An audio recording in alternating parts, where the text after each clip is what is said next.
bimautil ulama. Ya, walakin bimautil ulama, dengan wafatnya atau dengan Allah matikan orang-orang yang berilmu. Nah, di antara ilmu yang pertama kali hilang nantinya itu adalah ilmu faraid ini. Ya. Maka di dalam hadis Ibnu Majah dari sahabat Abu Hurairah radhiyallahu taala anhu, Nabi sallallahu alaihi wasallam memerintahkan kita ta'allamul faraid, ya, pelajarilah oleh kalian al faraid, ya, ilmu faraid, ya. Ilmu waris ini disebut ilmu faraid. Faraid merupakan bentuk jamak dari kata faridah, ya, yang disebutkan oleh Allah Ta'ala dalam Al-Quran berkaitan dengan ayat kewarisan. Faridatan minallah. Jadi Nabi SAW perintahkan ta'allamul fara'idha wa'allimuhan nas, dan ajarkanlah kepada orang-orang. Ya, pelajari ilmu faraid dan juga ajarkan. Fa innaha nisful ilm, karena ilmu faraid itu merupakan separuh ilmu. Nisful ilmi. Apa makna nisful ilmi ini? Ada beberapa penjelasan yang dikemukakan oleh ulama. Di antaranya yang cukup masyhur, ya, ini seperti diterangkan oleh Abdurrahman bin Muhammad bin Qasim Al-Hambali rahimahullahu taala. Beliau katakan nisful ilmi itu li'anna lil insani halatain, karena manusia itu punya dua keadaan. Hayata wa mauta, hidup dan mati. Ya. Wa fil faraidi ma'zamul ahkamil muta'alliqati bil maut. Sementara dalam ilmu faraid itu mayoritasnya berisi hukum-hukum yang berkaitan dengan kematian. Bisa dibilang ilmu kematian. Ya. Makanya disebut nisful ilmi. Ya. Ilmu yang banyak membahas hukum-hukum setelah kematian. Ya, dan kita tahu faraid itu diantaranya atau bahkan utamanya membahas tentang kewarisan. Dan kewarisan itu baru ada, salah satu rukunnya adalah mautul muwaris, matinya orang yang memiliki harta waris. Jadi harus meninggal dulu. Tidak ada pembagian warisan sebelum mautul muwaris, ya, sebelum wafatnya orang yang memiliki harta warisan. Itu salah satu rukunnya. Jadi harus wafat dulu. Tidak ada warisan dibagi saat dia masih hidup. Ya. Nah, kemudian Nabi SAW menyebutkan huwa yunsa. Ilmu ini akan dilupakan. Huwa awwalu ilmin yunsa'u min ummati. Ya. Itu merupakan salah satu ilmu awal. Ya, ilmu pertama yang dicabut dari umatku. Ya, itu hadis Nabi SAW riwayat Ibnu Majah. Ya. Maka kita perlu mengikuti tuntunan dari Nabi kita Shallallahu Alaihi Wasallam, mempelajarinya. Walaupun nanti tidak sampai pada level mahir, minimal paham dasar-dasarnya. Ya, minimal paham dasar-dasarnya. Jangan sampai juga buta sama sekali, ya. Tidak ngerti sama sekali. Nah, ikhwafillah rahmatullahi alaikum. Kitab tentang ilmu farad ini banyak sekali, ya. Banyak. Jadi ada yang ringkas, ya, ada juga yang tebal, ya, dan sebagainya. Banyak. Tapi kalau ada yang memiliki, dan saya harapkan antum punya kitab pegangan. Jadi biasakan mempelajari satu cabang ilmu itu minimal ada kitab pegangannya. Belajar fikih itu minimal punya kitab pegangannya. Bahasa Indonesia dulu juga nggak apa-apa, yang penting ada. Mas ada itu. Kalau kita dulu di SD SMP itu ada namanya buku apa itu, buku cetak, ya, buku paket. Nah, itu harus ada, ya. Meskipun catatan juga penting, ya. Jadi catatan ada, usahakan kitab yang menjadi pegangan juga ada. Banyak, ya, silakan dicari, ya, kitab-kitab tentang ilmu kewarisan atau ilmu faraid ini. Ya, tapi ada beberapa ya yang saya rekomendasikan ya. Yang pertama, dan ini yang akan menjadi acuan kita ya, adalah kitab Al-Mawaris Syariatul Islamiyah fi Dha'il Kitabi was Sunnah yang disusun oleh Syekh Ali As-Sabuni rahimahullahu taala. Baru wafat beberapa tahun lalu. Ini salah satu ulama terkemuka ya. Sebetulnya spesialisasi beliau itu di bidang tafsir. Di antara kitab tafsir beliau yang terkenal itu adalah Safwatut Tafasir. Ya. Itu membahas atau menafsirkan Al-Quran secara utuh, secara lengkap, 30 juz. Ada juga tafsir tematik beliau yang juga cukup fenomenal, yaitu Rawa'i'ul Bayan. Fi tafsir Ayyil Ahkam itu spesifik membahas ayat-ayat hukum di dalam Al-Quran. Jadi tidak 30 juz. Ini ayat-ayat yang berkaitan dengan hukum. Berkaitan dengan akidah, kisah-kisah terdahulu. Secara khusus beliau tidak bahas dalam tafsir itu, tetapi membahas ayat-ayat ahkam. Ya, nah itu salah satu kitab yang kita rekomendasikan. Jadi yang pertama kitab Al-Mawaris, ya, karya Syekh Ali As-Sabuni rahimahullah taala. Tipis saja ya, kitab hanya ada seratusan halaman, tipis. Ya, tidak banyak, nggak sampai 200, hanya seratusan halaman lebih. Ada juga kitab yang kedua, yang kitab cukup tebal ya, tapi sangat bagus karena berisi banyak sekali contoh kasus. Jadi yang ingin mahir dengan penyelesaian persoalan faraid, ya, ini ada kitab yang disusun oleh Dr. Muhammad Toha Abul Ula Khalifah. Ini judulnya Ahkamul Mawaris Dirasatan Tatbikiyah.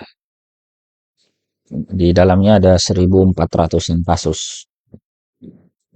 Contoh-contoh kasus kewarisan yang real.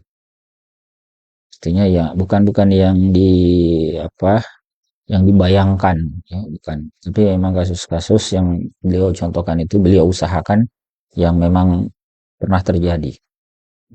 Kasus faktual. Jadi Ahkamul Mawaris ini cukup tebal ya. Ini cetakan Darussalam ini 600-an halaman. Tapi isinya tidak terlalu rumit. Yang membuat tebal itu karena contohnya sangat banyak. Ada ribuan contoh di dalam. Itu untuk agar kita mahir ya dalam mengerjakan kasusnya. Ada juga yang lebih ringkas ya, kalau mau mempelajarinya apa dari segi apa dengan uslub syair ada ya. Ada kitab namanya Matnur Rohabiyah. Matnur Rohabiyah itu isinya syair ya, bait-bait tentang ilmu faraid. Tipis saja ya, hanya belasan halaman. Tapi kalau baca syairnya mungkin bingung ya. Nah, cari syarahnya. Banyak syarah yang tipis ya.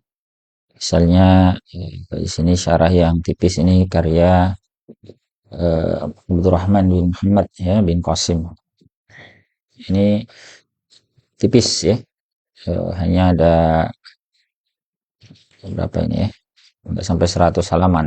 Misalnya 90-an halaman.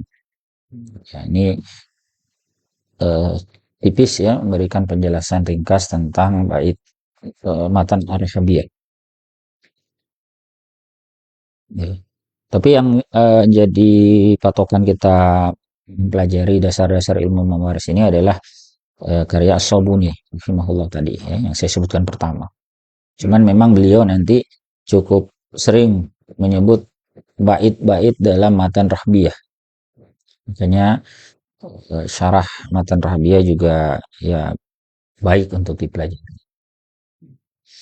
Nah, itu salah satu keunikan ilmu dalam Islam itu banyak pembelajaran itu yang diajarkan dalam bentuk syair.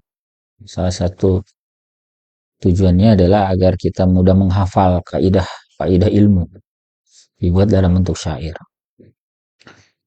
Punya irama, punya kesamaan apa namanya pola sehingga mudah dihafalkan. Nanti juga sesekali kita akan gunakan ya bait-bait dalam matan Ar-Rahabiyah ini untuk memudahkan kita memahami kaidah khusus, kaidah atau kaidah-kaidah tertentu dalam ilmu kewarisan. Ya. Kalau mau yang lebih komplit lagi ya, syarah Rahabiyah yang disusun oleh Sabtil Mardini ya. Ini ada hasyiahnya oleh Al-Allamah Al-Baqari. Kemudian dikomentari ya, ditakhrij oleh Profesor Dr. Mustafa Dib Al-Buqa rahimahullah taala. Ya, semuanya kita pakai ya. Tapi acuan utamanya adalah kitab Al-Mawaris yang disusun oleh Syekh Muhammad Ali As-Sabuni rahimahullah taala. Baik, wafilah rahmatullahi alaikum. Nanti sebagai awal ya, antum sekalian eh, berusaha menghafalkan 3 ayat utama tentang kewarisan. Oke, 3 ayat saja. Ini 3 ayat pokok tentang ilmu faraid. Semuanya ada di dalam surah An-Nisa. Ini yang belum hafal, saya harapkan segera dihafalkan. Mulai pertemuan mendatang kita akan bahas ayat itu. Ada 3 ayat saja. Yang pertama ayat yang ke-11. Kemudian ayat 12. Ini berurutan itu 11, ayat 12. Kemudian yang terakhir itu penghujung surah An-Nisa, ayat terakhir. Ayat terakhir surah An-Nisa itu juga tentang kewarisan. Itu ayat 176 ya. Jadi 3 ayat ini antum perlu hafalkan ya. Alhamdulillah kalau sudah hafal ya. Ayat 11 yusikumullahu fi auladikum lidzakari mislu hazzil unsayain dan seterusnya. Kemudian ayat ke-12 ya, persis ayat setelahnya. Ini juga ayat yang berisi tentang kaidah penting dalam ilmu mawaris. Walakum nisfu ma taraka azwajukum illam yakul lahunna walad dan seterusnya. Kemudian satu lagi tadi yang terakhir penghujung surah An-Nisa. Nah, surah An-Nisa yang ayat terakhirnya.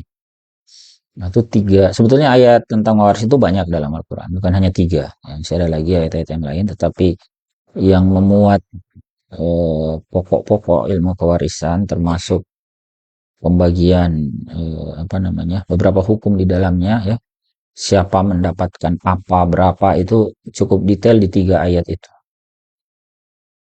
ya. Mudah-mudahan di pertemuan mendatang sudah dihafalkan agar antum tidak bingung, misalnya ayah itu dapat berapa ya kalau ada anak, kalau nggak ada anak ya, suami itu dapat berapa kalau ada anak, nggak ada anak ya, dan seterusnya. Itu dijelaskan di ayat tersebut. Ayat berapa tadi? 11, 12, 176. Itu ayat terakhir. Ya, adapun hadis-hadisnya nanti kita bahas begitu ketemu ya, ada pembahasannya kita tampilkan insyaallah ya di sini. Nah, ikhwafillah rahimakumullah, pembahasan tentang ilmu faraid ini ya termasuk diantara pembahasan yang cukup penting di masa kita sekarang ini, mengingat di tengah masyarakat banyak persoalan, banyak sengketa, banyak konflik, salah satunya disebabkan karena persoalan warisan. Tidak jarang antar saudara sendiri yang sejak kecil itu bisa hidup berdampingan bersama-sama, ternyata bisa eh, pisah, bisa bermusuhan gara-gara warisan. Ya, kan mungkin pernah baca berita ada anak menggugat orang tuanya gara-gara warisan. Yang orang tuanya digugat, diadukan ke pengadilan gara-gara warisan. Kita tidak ingin ya, hal-hal semacam itu terjadi, itu sangat buruk ya. Keluarga yang mestinya saling menguatkan menjadi tercerai-berai ya, konflik ya, bermusuhan gara-gara persoalan harta, gara-gara ya mohon maaf remeh temeh dunia. Ya.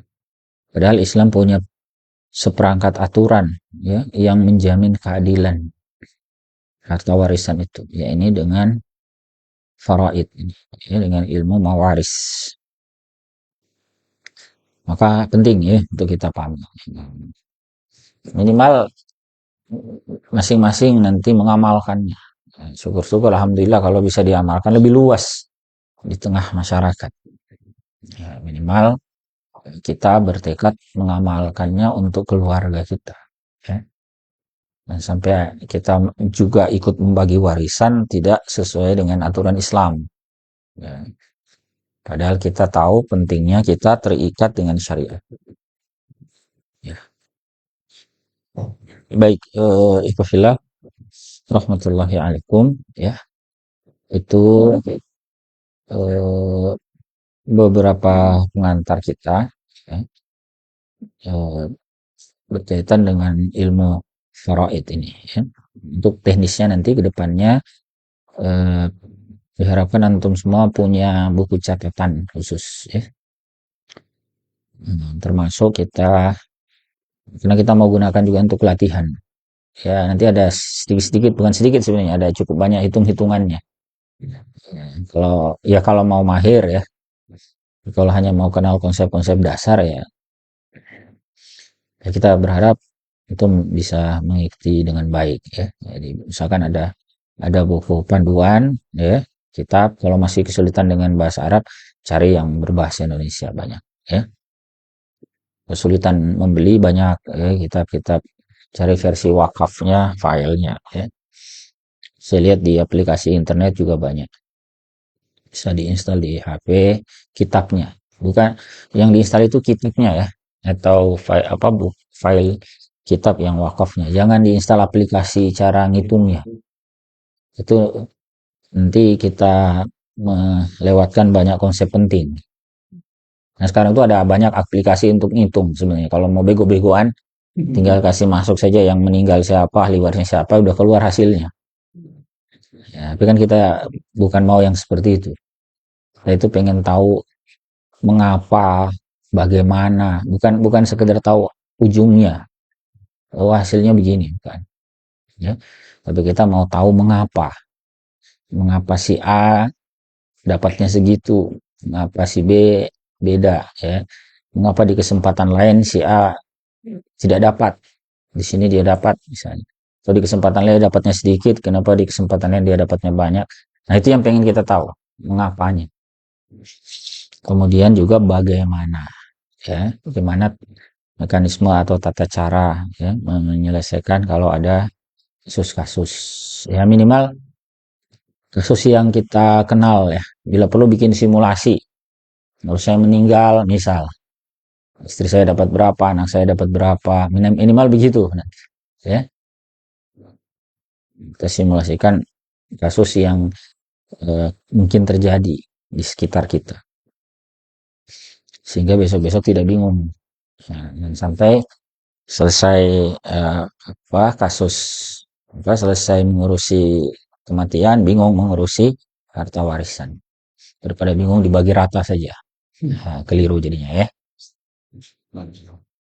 Padahal sebenarnya tidak, ya ilmu farad itu saya tidak mengatakan mudah, tapi tidak sesulit yang dibayangkan.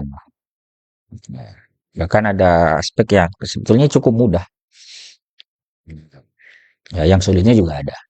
Jadi kita objektif saja ya, tidak menggampangkan yang sulit, tapi tidak sesulit yang kita bayangkan. Ya, dan ilmu secara umum kan begitu. Ada memang yang pelik, ada kasus-kasus yang pelik ada, tapi sebetulnya relatif jarang. Nah, banyak kasus yang sebetulnya bisa diselesaikan dengan sederhana. Okay. Baik, Fafilah, jadi punya alat tulis khusus ya.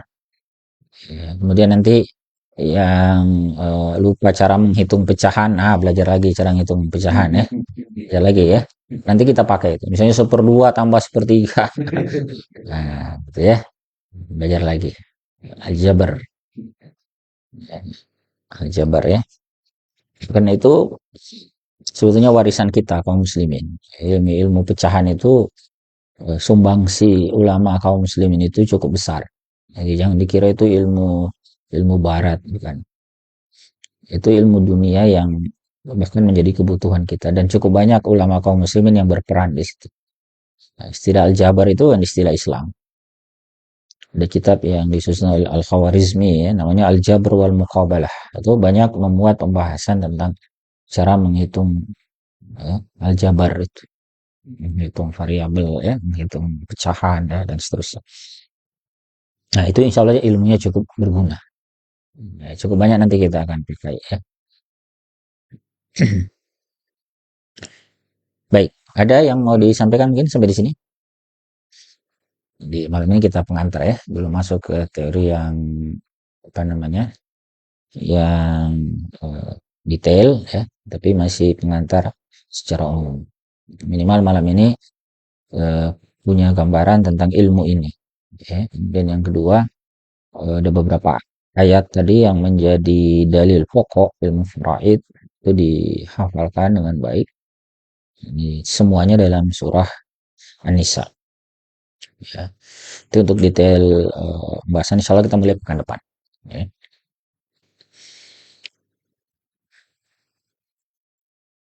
Ada yang mau disampaikan?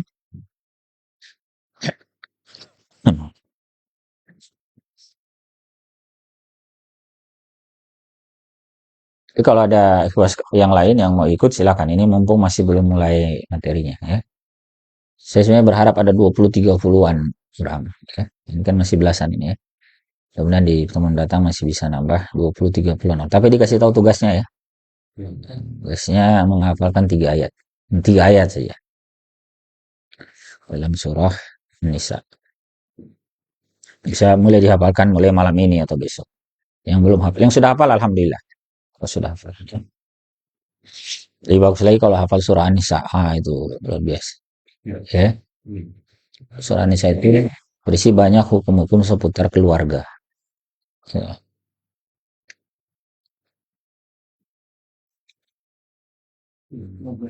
Silakan, silakan.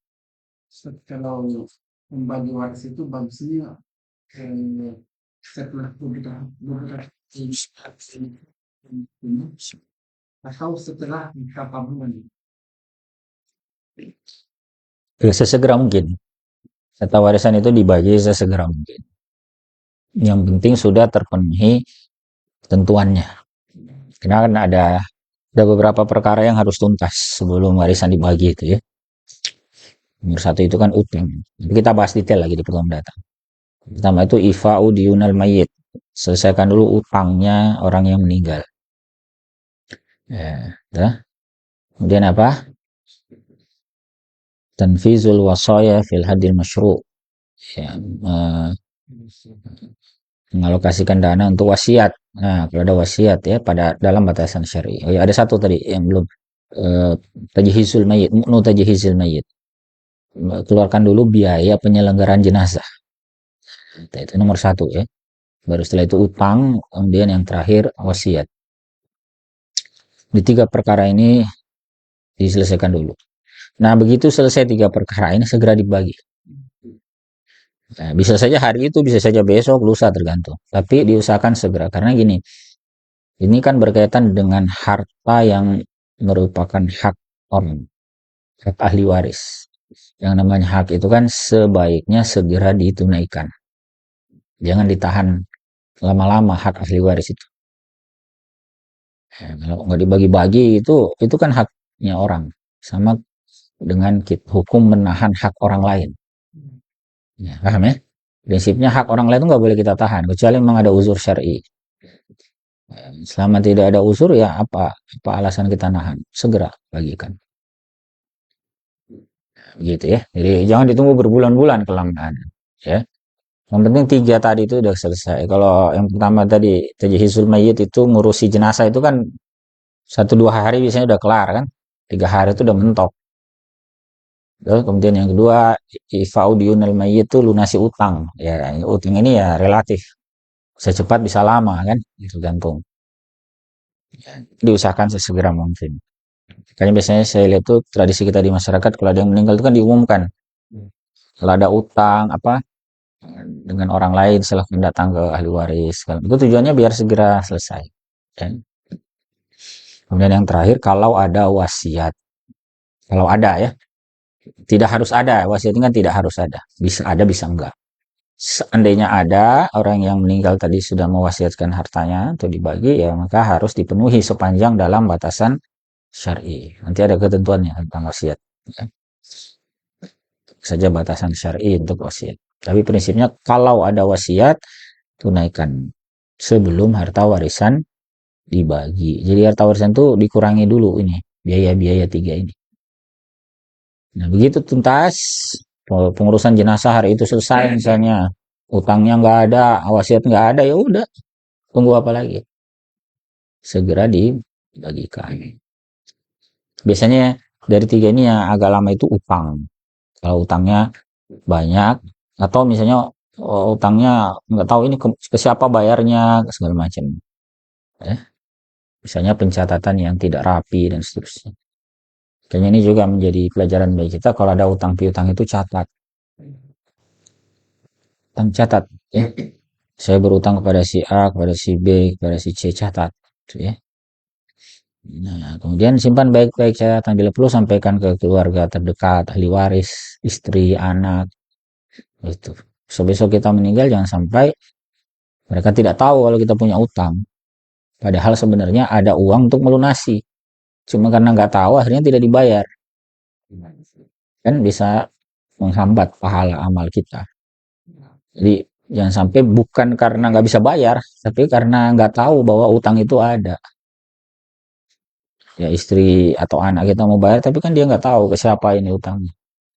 Makanya catatannya penting. Ya. Catatan utang piutang, catat baik-baik. Dan memang ajaran Nabi ya Shallallahu Alaihi Wasallam itu catat utang. Ya, dalam Al-Quran juga disebutkan bahkan ayat panjang dalam Al-Quran itu tentang salah satunya tentang pencatatan utang. Ya, dalam surah Al-Baqarah itu yang paling panjang. Ya ayyuhalladzina amanu idza tadayantum bidainin ila ajalin musamman faktubuh. Orang-orang yang beriman apabila kalian melakukan muamalah utang piutang yang ya muamalah yang tidak tunai lah, yang ada utang piutang segala macam, catat ya, sampai batas tertentu catat. Ya, salah satu fungsinya yaitu tadi agar bisa dilunasi. Jangan sampai tidak dilunasi bukan karena tidak mampu, tapi karena tidak tahu. Itu tetap utang ya. Yang dikira bukan utang, itu tetap utang. Wajib dilunasi. Ada lagi mungkin? Silakan. Ini misalnya ada kasus dia punya wasiat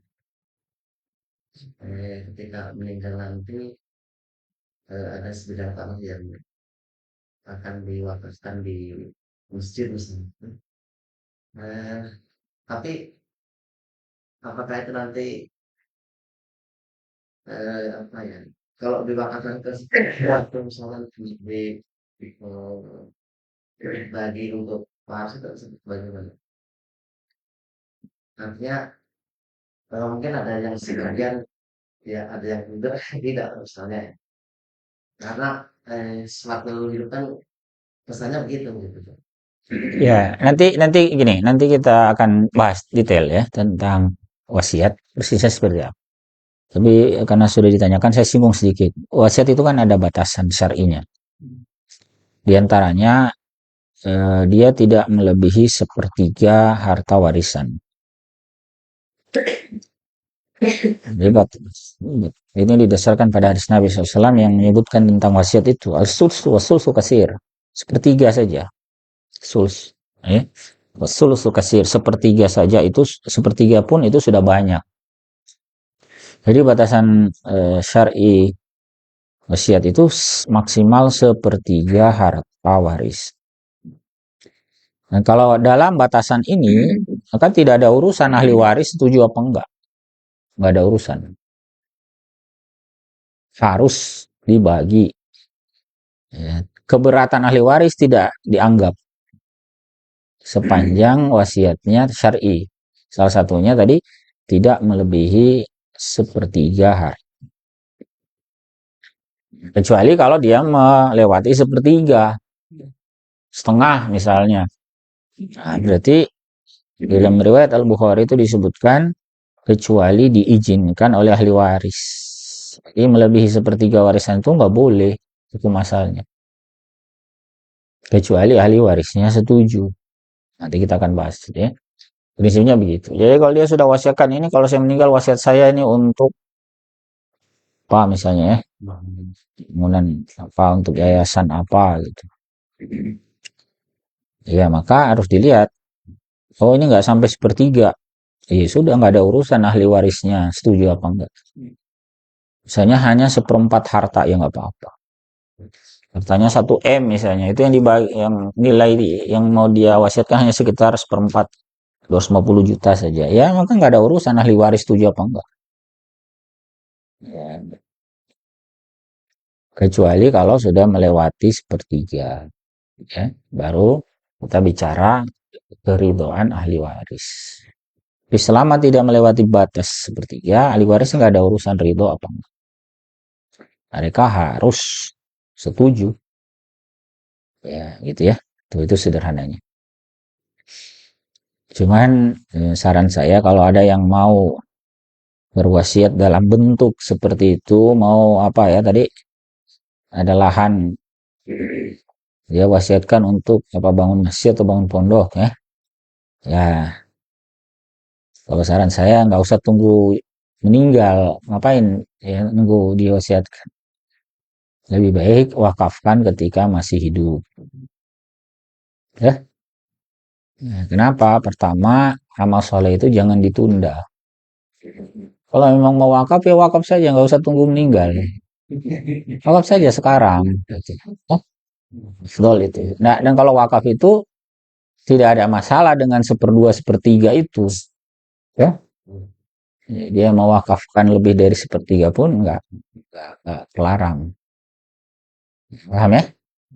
Nanti kalau dijadikan wasiat nanti bisa timbul masalah kalau ternyata yang diwasiatkan itu lebih sepertiga. Jadi kalau memang niat awalnya mau wakaf ya wakafkan saja saat masih hidup. Ini lahan saya di daerah A, untuk saya wakafkan untuk pondok, saya wakafkan untuk masjid, untuk apalah misalnya ya. Nah, lakukan saat masih hidup. Insya Allah ya, itu akan mendapatkan keutamaan bersegera dalam amal soleh. Kemudian yang kedua tadi, menghindari konflik di belakang hari. Ya. Kalau masih hidup kan nggak ada urusan tuh ahli waris setuju apa enggak. Nggak ada urusan. Namanya orangnya masih hidup, belum ada warisan kan. Boleh diwakafkan sejak masih hidup. Allah alam. Ada lagi mungkin? Silakan. Saya kan punya utang dulu, Hmm. kan saya tinggal di sekarang di sini kan ada kantin yang dikelola sama-sama. Dan itu makan itu sih. Kemudian pas sudah perjanjian kepengurusan, itu orangnya itu usahakan otomatis terlibat juga sekarang. Tapi catatan itu saya catat saya punya utang, bukan saya jadi apa sendiri. Itu saya tetap waktu itu 200.000. Pada saat setelah berbagi Ustaz, saya temui orang ini, saya kasihkan ini Ustaz, saya pinjam tangan, katanya jangan, kasihkan sama saya, kasihkan sama Ustaz ini. Setelah saya temui lagi, katanya jangan, kasihkan Ustaz ini. Jadi saya bingung, kira-kira sama berat sama saya. Sudah. Yes. Ya. Ya, itu harus didetailkan tuh utang ke siapa, utang ke lembaga atau utang ke orang. Ya, kalau utang ke orang ya berarti ketemu orangnya. Ketemu orangnya, oh ini utang ke orang si A, ya udah ini ketemu si A, ini saya punya utang dulu sekian. Kalau dia bilang, oh udah nggak usah, nggak jangan kasih ke saya, utangnya kan sama ente. Kalau dia udah nggak mau ya udah, ya bagaimana dihilaskan saja atau bagaimana? Jangan bilang bayar ke si B kalau utangnya kepada si A. Ya, disampaikan ini utang saya kepada si A. Kalau disuruh ke si B ya saya bukan utang ke si B, saya utangnya ke si A. Jadi bayar utang kepada siapa kita berutang. Ya, ini kalau utang perorangan kan. Ya, kalau memang dia nggak mau ya didetailkan berarti apa dianggap lunas atau bagaimana. Kalau dia lunasi, ya anggap lunas ya sudahlah nggak usah di ini sudah selesai. Alhamdulillah. Hah? Tapi prinsipnya utang kita wajib bayar. Itu hak orang lain. Hak adami namanya ya. Hak manusia kepada kita. Ya. Bisa tidak dibayar kalau dia merelakan, menghalalkannya. Allah a'lam. Satu lagi kalau ada, silakan. Tapi warisan seandainya orang tua kita berwasiat setelah meninggal warisannya itu harus benar-benar Tanyanya tuh, jawabannya wasiat semacam itu tidak sah. Jadi wasiat yang bertentangan dengan ketentuan syariat tidak sah. Ya, jadi salah satu ketentuan wasiat itu sebetulnya nanti ada hadisnya fala wasiyata li waris. Tidak ada wasiat kepada ahli waris. Kenapa? Ahli waris itu sebetulnya ada bagiannya sendiri.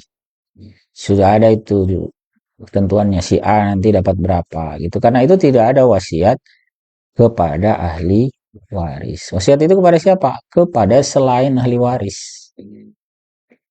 Ke anak angkat, ke tetangga, ke yayasan. Gitu ya.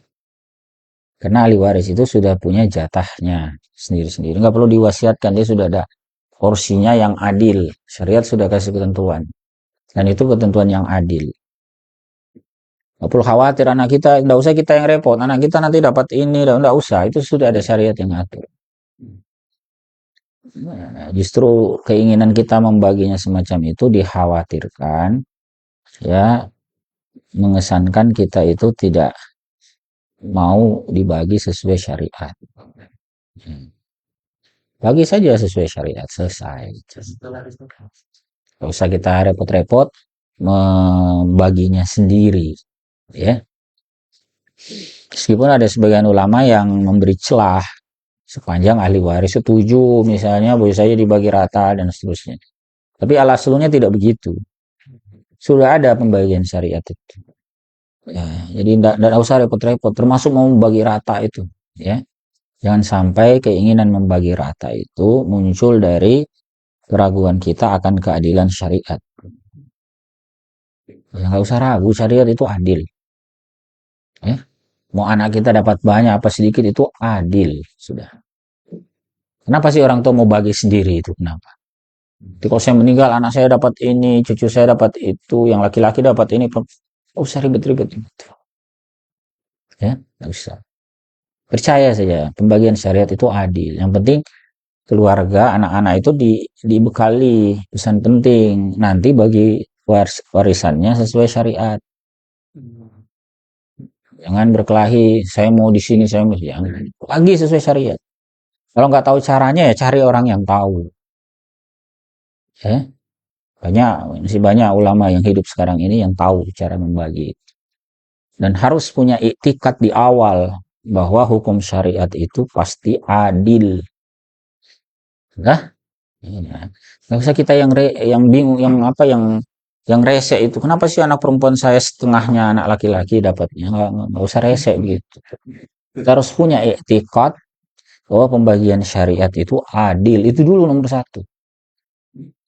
Jadi itu kita tanamkan di tengah-tengah keluarga. Karena belum tentu juga kita yang meninggal duluan, toh. Jadi orang tua itu juga jangan kepedean dia yang duluan meninggal, belum tentu. Banyak faktanya kan. Anak duluan meninggal kan. Orang tuanya sudah sakit-sakitan, nggak mati-mati gitu. Yang mati justru anaknya yang sehat. Gitu. Jadi yang penting tadi ada pemahaman yang benar bahwa kita setuju ini dibagi sesuai syariat. Nah, dan itu tanamkan mulai dalam keluarga kita. Kalau sekarang ini belum, tanamkan sekarang. Ya. Nah, jangan nanti sudah meninggal baru repot. Ada yang bilang kita bagi rata saja, ada yang bilang kita bagi syariat, ya dibangun memang kesepahaman di awal. Ada juga yang setuju dibagi syariat kalau dia dapatnya banyak. Saya setuju dibagi syariat. Memang saya dapat berapa? Oh begini, alhamdulillah banyak. Ya saya setuju. Ada juga yang, oh ternyata saya dapatnya sedikit, nggak mau. Misalnya, ya. Jadi bukan masalah kita dapat banyak apa tidak. Itikad pertama adalah hukum syariat itu pasti adil. Ini kalau kita tidak punya itikad semacam ini masalah besar. Kalau sampai kita menduga bahwa hukum syariat itu tidak adil, ini rusak kita secara akidah. Allah sudah sampaikan kan, waman ahsanu minallahi hukma. Siapa yang lebih bagus ya daripada hukum Allah? Bahkan di awal itu disebutkan afa hukmal jahiliyati yabghun. Apakah hukum jahiliyah yang mereka mau, yang mereka cari? Waman ahsanu minallahi hukman liqaumin yuqinun. Siapa yang lebih baik hukumnya ya, daripada hukum Allah bagi orang-orang yang yakin, ya, orang yang beriman dengan sungguh-sungguh. Jadi itu dulu ya pesan penting kita kepada keluarga, tanamkan bahwa kita tunduk patuh kepada aturan syariat. Dan kita belajar ini dalam rangka itu. Jadi kita belajar ini bukan hanya pengen tahu ilmu warisan itu kayak apa, tapi dengan spirit atau dengan semangat bahwa kita itu pengen mengamalkan. Kita mempelajari ini karena ingin mengamalkan. Dan mestinya begitu kita belajar Islam kan. Belajar Islam itu bukan semata pengetahuan, bukan sebatas ilmu, ya, tetapi agar kita bisa mengamalkan benar. Baik, masih ada tadi satu ya? Boleh silakan. Ya, silakan disampaikan. Ada, dibacakan. Yang misalnya harta yang menjadi untuk warisan itu apakah nanti ada klasifikasinya, misalnya harta itu kan mungkin sebelum ada dari pihak laki-laki dan dari pihak perempuan misalnya, terus mungkin selama itu berumah tangga itu ada harta yang diperoleh, dan apakah seperti itu ada klasifikasinya atau seperti apa? Misalnya harta yang diperoleh gimana tadi? Ya, harta yang ada ya sebelum anak keluarga laki-laki bawa harta juga sebagai wanita. Terus kemudian selama itu juga ada nanti ada harta yang diperoleh bersama ketika menjalani berumah tangga sampai meninggal. Ada apa yang harta itu nanti digabung atau mau ada klasifikasinya harta yang Prinsipnya begini, harta yang dibagi itu adalah hartanya orang yang meninggal. Prinsipnya begitu. Jadi kalau ada harta yang dimiliki bersama, bisa saja ada harta yang dimiliki bersama. Nah, yang dibagi itu hanya yang dimiliki oleh orang yang meninggal. Itu bukan semua harta itu. Apakah ada harta bersama? Bisa saja. Nah, harta bersama itu tidak melulu dalam keluarga. Bukan hanya suami istri misalnya. Bisa saja dengan tetangga, dengan teman kerja. Kita mau beli lahan di agrowisata misalnya. Harga lahannya 1 miliar misalnya. Kita nggak cukup uang, kerjasama dengan teman. Katakanlah bagi 2, 500 juta, 500 juta. Nah, teman kita meninggal. Nah, yang dibagi yang mana? Ya, sebatas harta dia saja, jangan yang seluruh lahan itu dibagi gitu. Hanya yang menjadi milik orang yang meninggal. Jadi kalau ada harta bersama ya dikeluarkan dulu. Gitu. Jadi sekali lagi prinsipnya yang dibagi adalah hartanya orang yang meninggal. Harta lain nggak boleh. Ya. Dan nanti itu sebenarnya bukan hanya harta, hak juga bisa. Ya. Hak itu juga ada yang bisa diwariskan. Ya, dalam bentuk-bentuk muamalah, ya, misalnya ada hak itu yang bisa diwariskan. Soal nanti kita akan bahas ya sampai ke situ. Nah, yang diwariskan itu yang mana? Yang memang dimiliki oleh orang yang meninggal. Kalau dimiliki bersama gimana? Ya udah diperjelas yang mana yang dimiliki oleh orang meninggal, mana yang dimiliki oleh orang lain. dipisahkan. Jadi harta bersama itu tidak melulu suami istri bekerja bersama, bikin warung makan, misalnya modal sama-sama, ya bisa seperti itu bisa. Tapi bisa juga harta bersama itu dimiliki dengan orang yang bukan keluarga. Ya, dan tetap yang dibagi hanya harta orang yang meninggal. Ya, begitu prinsipnya ya. Allahu a'lam. Silakan dibaca yang di Bismillah. Ini tanya Ustaz, apakah semua barang yang ditinggalkan mayit wajib dibagi sebagai warisan? Bagaimana dengan barang yang tidak begitu berharga, seperti pakaian-pakaiannya, apakah wajib juga dibagi sebagai warisan? ya yang berharga saja. Kalau yang kecil-kecil ya tidak berharga ya tidak harus dibagi karena dianggap tidak berharga.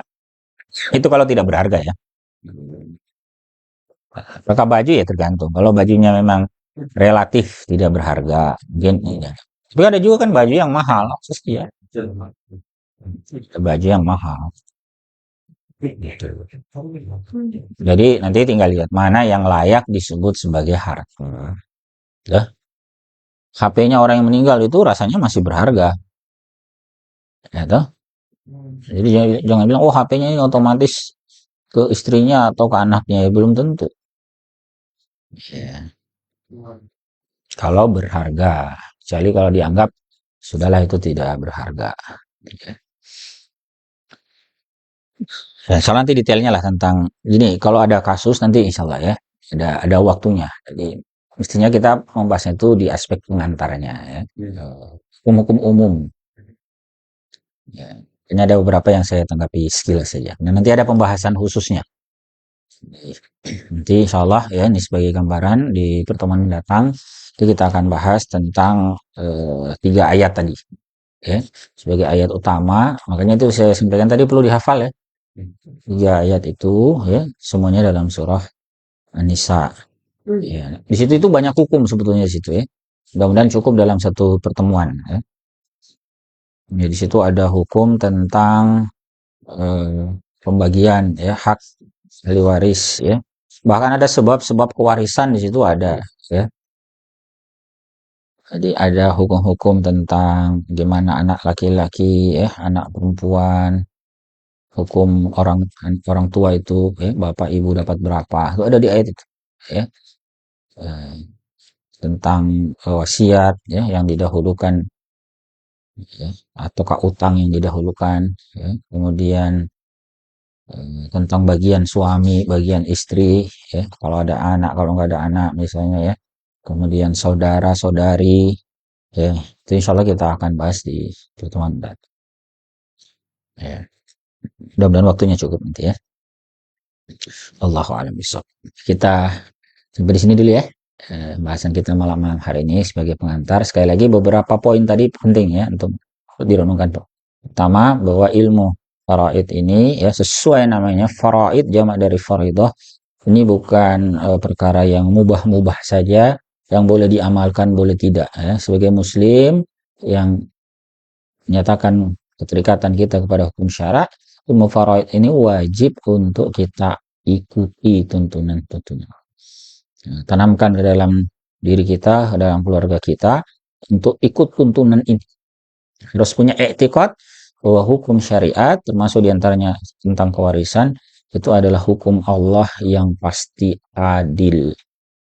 Sehingga nanti tidak perlu muncul pertanyaan itu membagi sendiri segala macam itu ya. Kemudian yang kedua ya pesan tadi ayat-ayatnya dihafalkan dengan baik ya. Insyaallah nanti akan banyak kita pakai bukannya di pertemuan mendatang, di pertemuan-pertemuan berikutnya ayat-ayat pokok tentang warisan itu akan sering kita gunakan. Ya. Baik ya, wafillah rahimakumullah. Kita cukupkan dulu pembahasan kita pada malam hari ini. Mohon maaf jika ada hal-hal yang kurang berkenan. Semoga Allah Ta'ala senantiasa melimpahkan kebaikan dan keberkahan pada kita semua. Barakallahu lana wa lakum wa hadanallahu wa iyyakum ajma'in. Subhanakallahumma wa bihamdik asyhadu an la ilaha illa anta astaghfiruka wa atubu ilaik. Assalamualaikum warahmatullahi wabarakatuh.